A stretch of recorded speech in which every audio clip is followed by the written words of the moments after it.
Heute geht es mal dem Gelcoat an den Kragen. Der hat es nämlich ganz bitter nötig, besonders hinten neben der Wachskiste sind so Areale, die haben viele Mikrorisse und teilweise so kleine Löcher. Wir haben erst überlegt, sollen wir es jetzt lackieren? Und dann haben wir aber gedacht, also zum einen müsste man dann das ganze Deck lackieren, damit es einfach von der Farbe her auch hinhaut. Und dann wären das schlussendlich 900 € Material alleine und extrem viel Arbeit. Und zum anderen ist es halt auch so, wenn man einmal lackiert, dann muss man quasi immer bei Lack bleiben. Und irgendwie sind wir noch nicht so ganz bereit, diesen Schritt zu gehen. Und jetzt ist gerade so die Alternatividee, dass wir das Ganze mit Gelcoat reparieren. Und die Idee ist jetzt einfach, dass wir erstmal mit dem Dremel die ganzen Risse und die Löcher schön andremeln und dann mit Gelcoat füllen. Und ja, mal gucken, wie es läuft.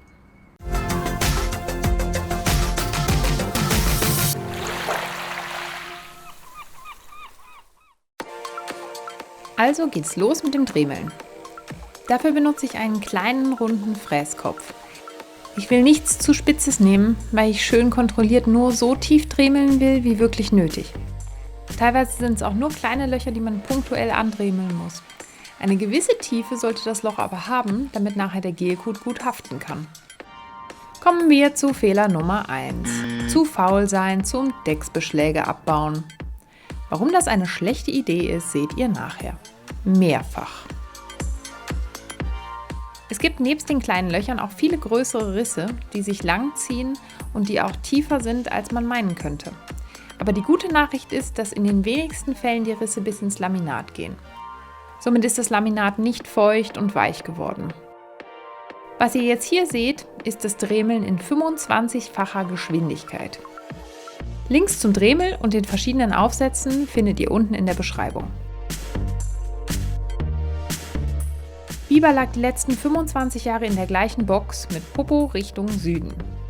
Gerade an der Rückwand vom Cockpit ist es wirklich bitter. Es gibt Stellen, da muss man den Gelcoat nur schief anschauen und er fällt ab. Manche Schäden sehen an der Oberfläche klein aus und sobald man dremelt, merkt man, dass der Schaden eigentlich viel größer ist.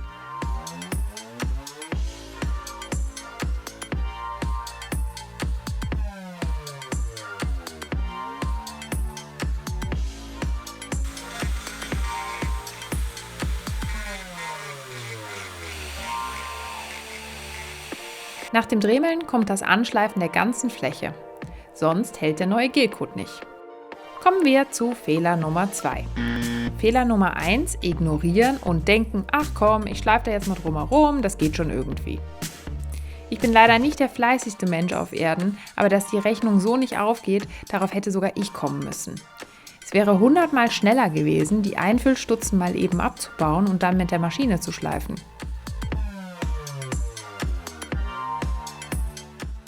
Als nächstes wird alles mit Aceton entfettet und dann kann es losgehen mit dem Gelcoat.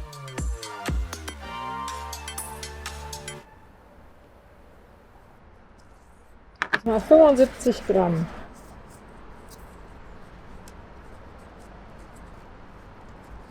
Das heißt 2,5 Gramm härter etwa.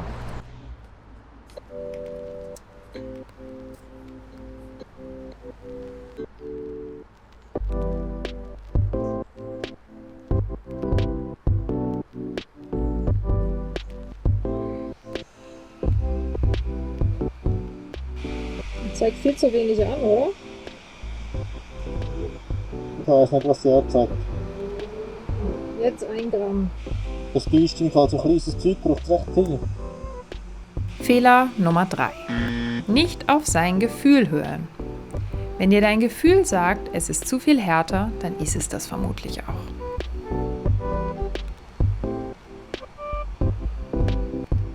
Gut so, ne? Ich nehme einen Deckel von einem Joghurtbecher als Mischpalette. Harz sollte man nie in einem engen hohen Becher anmischen, da die entstehende Wärme nicht abgeleitet werden kann. Das gibt heiße Finger.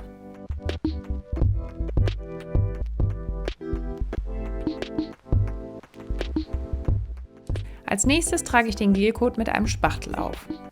Dieser Gelcoat ist übrigens, anders als auf der Packung angegeben, eigentlich ein Topcoat.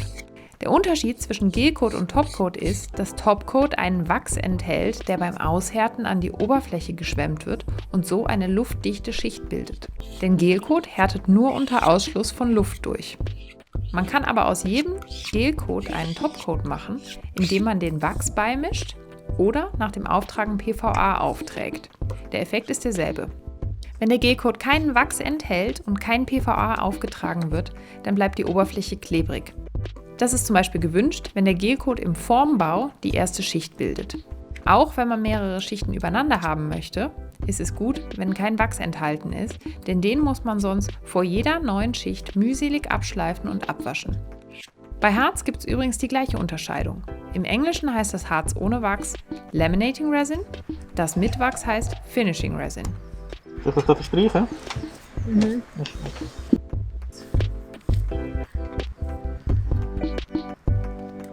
Ich glaube, es braucht mehr, weil es halt wieder so wieder... Ja, ich verteile jetzt erstmal überall ein Das ist bisschen. gut, ja.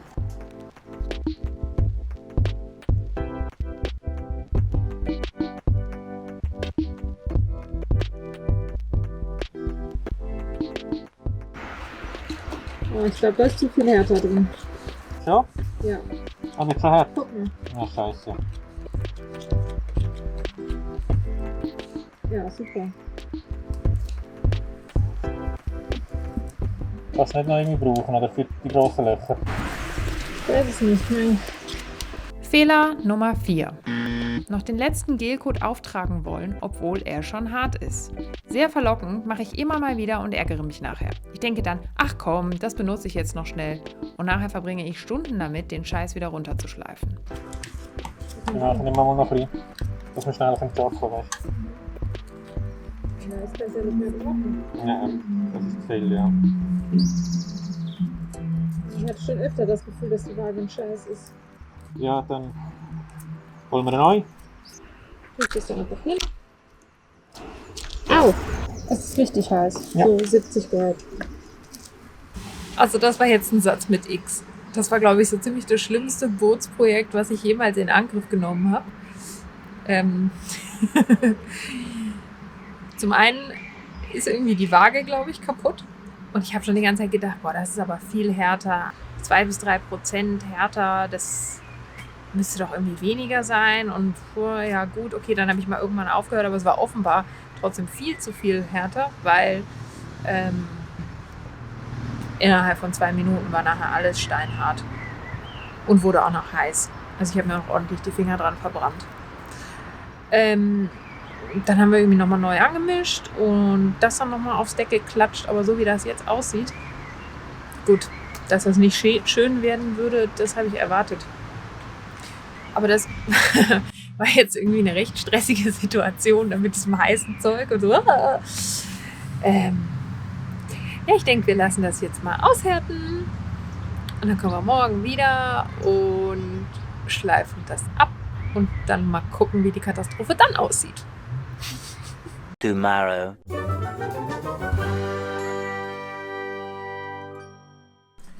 Neuer Tag, neues Glück.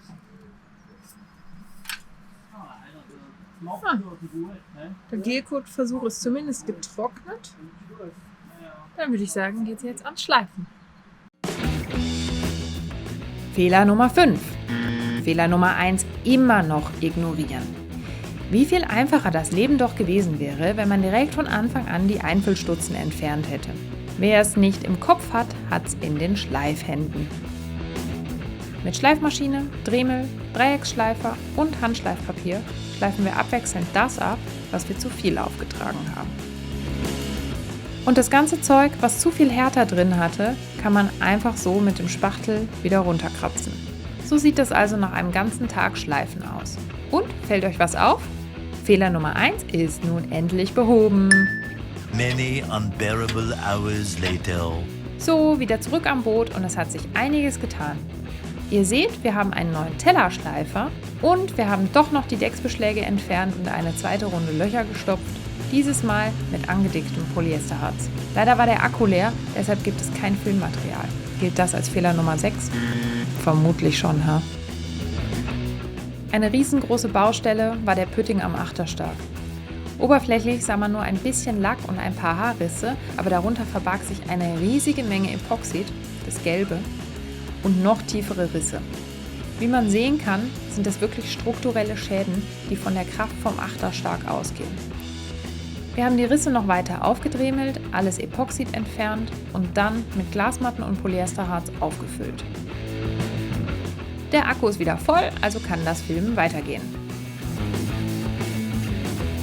Nach dem Aushärten geht es wieder ans Schleifen.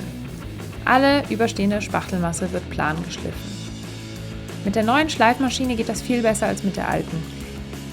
Sie liegt viel ruhiger in der Hand und vibriert nicht so stark und auch der Staubfilter ist Gold wert. Selbst an schrägen Stellen kann man gewisse Sachen damit schleifen.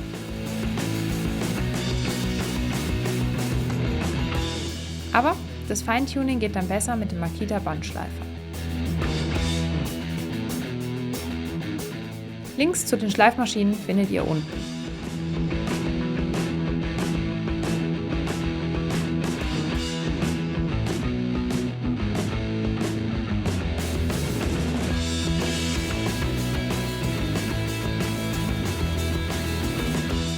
Und so sieht das fertig geschliffene Harz aus. Die restlichen kleinen Löcher fülle ich dann mit Gelcoat, wenn die finale Schicht drauf kommt.